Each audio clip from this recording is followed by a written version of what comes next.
En mission au Rwanda, la ministre de la Solidarité de Côte d'Ivoire, Anne Désiré Oloto, a été reçue par ses collègues rwandais de la promotion du genre, de la famille et de l'agriculture. Plusieurs questions ont été abordées, entre autres la promotion du genre au Rwanda et les programmes de développement du secteur agricole dans ce pays. Gabriel Zani est au Rwanda pour RTI 1.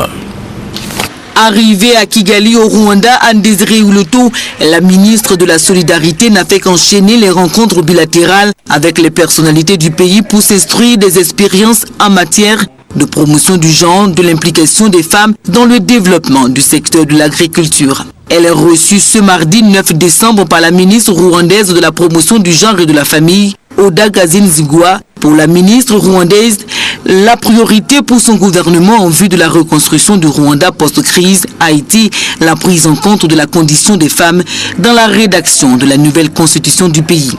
All is the political will and the good governance. La volonté politique est très importante pour avoir beaucoup d'accomplissements en matière de différentes choses sur la promotion des femmes. En Parlement, nous avons 64%. Au niveau des ministres, nous avons presque 40%.